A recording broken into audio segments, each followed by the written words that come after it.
আসসালামু আলাইকুম। আমি professor doctor Mohammad Mehedi Hasan Khan, department of biochemistry and chemistry.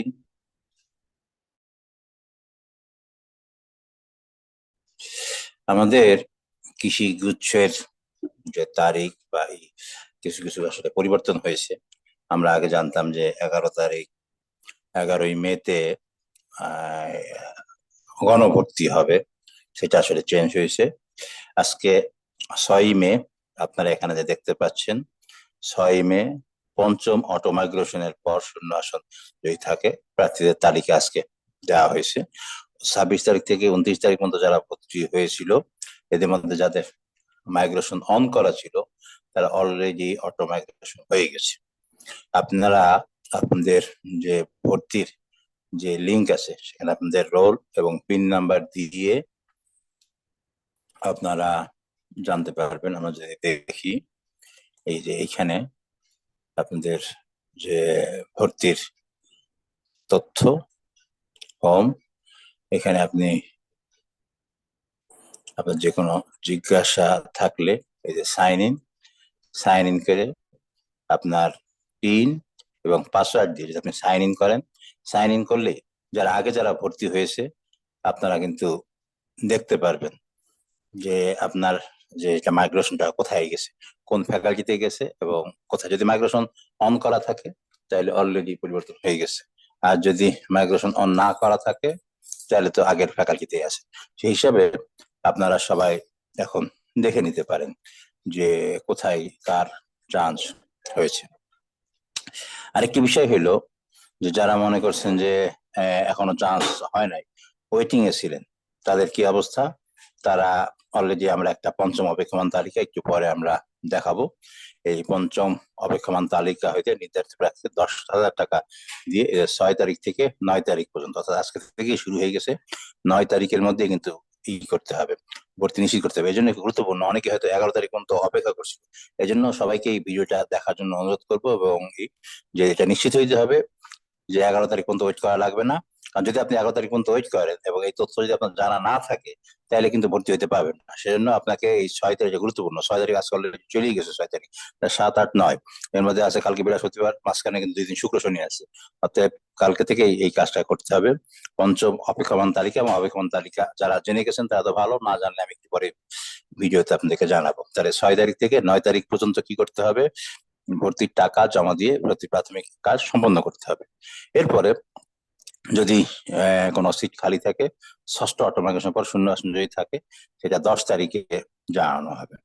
এরপর আবার 10 তারিখে যারা ষষ্ঠ অপেক্ষমান তালিকা, এদেরকে 10,000 টাকা জমা দিয়ে 11 তারিখ থেকে 14 তারিখ মধ্যে তাদেরকে আবার টাকা জমা দিয়ে ভর্তি নিশ্চিত করতে হবে। এখন তাহলে আর কিসে আসা লাগবে? কোথায়? গাজীপুরে যে ভর্তি হওয়ার জন্য অনেকে আসতে চাচ্ছিলেন, তার আশা লাগবে না।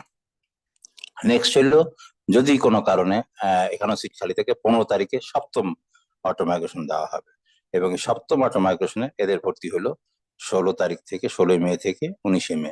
আশা করি এর মধ্যেই ভর্তির যে কাজ, সে তাহলে গণবিজ্ঞপ্তি, এখনো গণবিজ্ঞপ্তি হচ্ছে না, তাহলে এই হলো এই তারিখগুলো আপনারা মনে রাখবেন।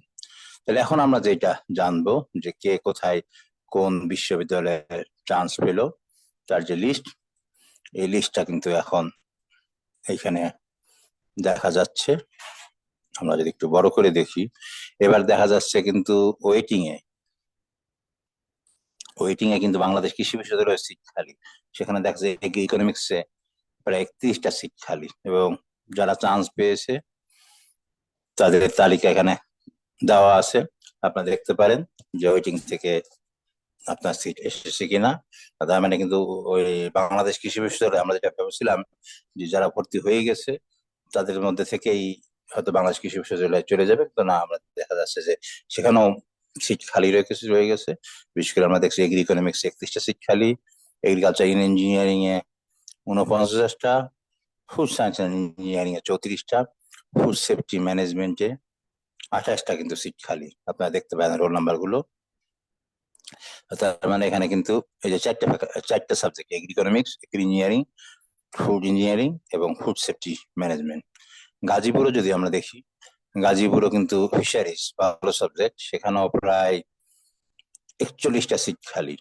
তার মানে যে ওয়েটিং এ আপনারা দেখতে পারেন যে কি অবস্থা, যারা চান্স পেয়েছেন তারা দেখতে পারেন রোল নাম্বার গুলো। বিএসসি এগ্রি ইকোনমিক্সে দেখা যাচ্ছে 82 জন ওয়েটিং লিস্ট থেকে ডাক পেয়েছেন, প্রায় 82 জন। বিএসসি ফরেস্ট অ্যান্ড এনভায়রনমেন্ট সায়েন্সে সেখানে প্রায় 46 জন। এবং বিএসসি এগ্রি ইঞ্জিনিয়ারিং আমরা দেখছি 53 জন ওয়েটিং থেকে ডাক পেয়েছে। এই যে তাদের লিস্ট গুলো দেখা যাচ্ছে। এমনকি শেরে বাংলা এগ্রিকালচার ইউনিভার্সিটিতে সেখানেও আমরা দেখছি, কিন্তু সেখানেও কিন্তু বিরাট একটা সিট খালি, বিশেষ করে এগ্রিকালচার ইকোনমিক্সে সেখানে প্রায় 74টা সিট খালি। এবং বিএসসি ফিশারিজে একটা, যদিও সেটা অবশ্য কোটায়, তারপরে একটি সিট খালি রয়েছে ওয়েটিং থেকে ডাক। পটুয়াখালী সায়েন্স অ্যান্ড টেকনোলজি ইউনিভার্সিটিতে সেখানে দেখা যাচ্ছে যে এগ্রিকালচার ফ্যাকাল্টিতে 126টা সিট এখনো খালি, যেটা ওয়েটিং থেকে ডাকা হয়েছে।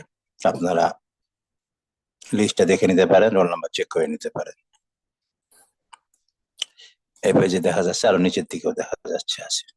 ঠিক আছে, এরপরে যদি আমরা আসি ফিশারিজও দেখা যাচ্ছে যে 64টা সিট খালি। এমনকি তাদের ভেটেনারি সায়েন্স এন্ড এনিম্যাল হাসবেন্ডারি এখানেও 101টা সিট খালি। গত বছর অনেকে মনে করেছিল যে ভেটেনারি সায়েন্স এনিম্যাল হাসবেন্ডারি আলাদা হয়ে গেছে, এনিম্যাল হাসবেন্ডারিতেই খালি ওয়েটিং এ থাকতো, ভেটেনারি সায়েন্স এর সঙ্গে কম্বাইন্ড হলে আর ওয়েটিং এ থাকবে না। যেখানে দেখা যাচ্ছে কিন্তু আসলে 101টা সিট খালি। আপনারা লিস্ট দেখে নিতে পারেন, রোল নাম্বার দেওয়া আছে। বিএসসি যে মেরিন ফিশারিজ অ্যান্ড ওশনোগ্রাফি সেখানেও 30টা সিট খালি, দেখে নিতে পারেন যে কারা যোগ্যতা। CVASU Chattogram veterinary animal science university, সেখানেও দেখা যাচ্ছে যে বিএসসি ফুড সায়েন্সে 52 জন ওয়েটিং থেকে চান্স পেয়েছে।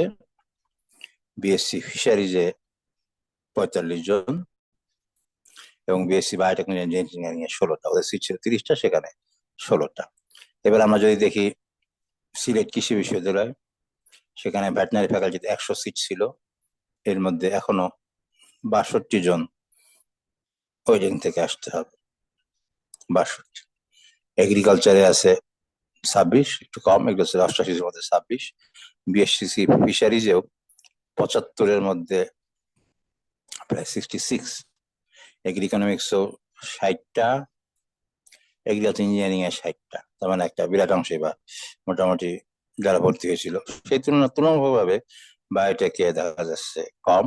সেখানে তাদের সিট ছিল 40টা, সেখানে 24টা সিট খালি। তার মানে 16 জন মোটামুটি কনফার্ম, আগেই কনফার্ম হয়ে গেছে, যেটা আসলে রেশিও অনুযায়ী দেখা যাচ্ছে যে বায়োটেকনোলজিতে বেশি বা রিটেনশন রেট বেশি। এরপরে যদি আমরা আসি খুলনা এগ্রিকালচার ইউনিভার্সিটি, খুলনাতে সেখানেও বিএসসি ইন ভেটেনারি সায়েন্স আর ইউনিভার্সিটিতে 24টা, তাদের 30টা সিটের মধ্যে 24টা সিট খালি।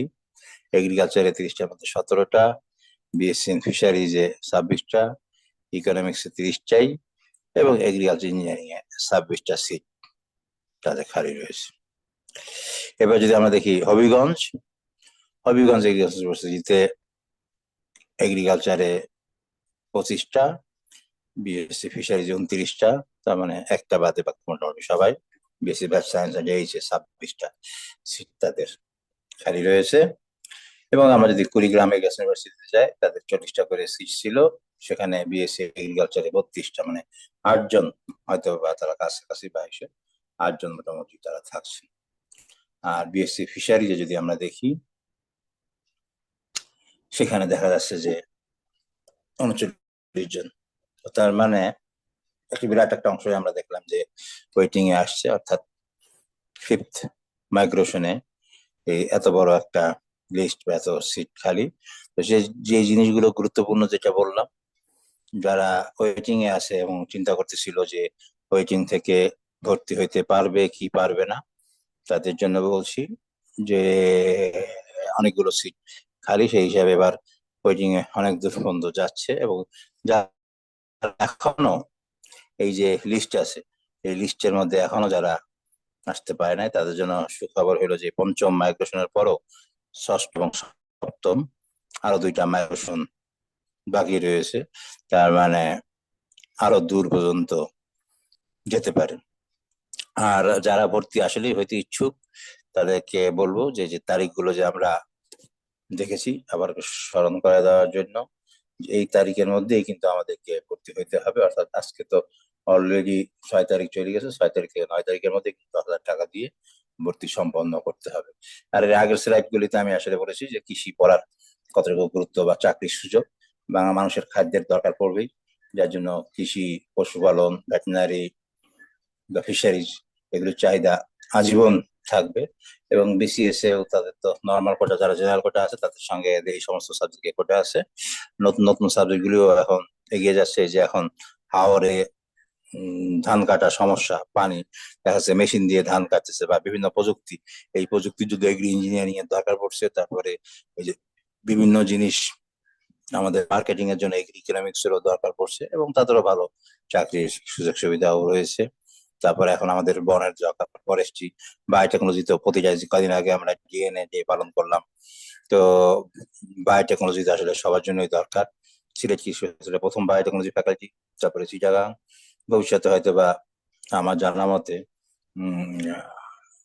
গাজীপুর এবং বাংলাদেশ কৃষি বিশ্ববিদ্যালয় তারাও বায়োটেকনোলজি চালু করবে। এমনকি হবিগঞ্জ হয়তো চিন্তা করছে যে বায়োটেকনোলজি কোর্স চালু করবে। তো আজকে এই পর্যন্তই। আর নতুন শিক্ষার্থীদেরকে বলবো যে দ্রুত, নতুন বলতে যারা মানে এখনো ভর্তি হয় না, ওয়েটিং এ আছে, যে রেজাল্ট দেখে যাতে নিজের রেজাল্টটাও ভালোভাবে দেখার জন্য। সবাইকে ধন্যবাদ। আসসালামু আলাইকুম।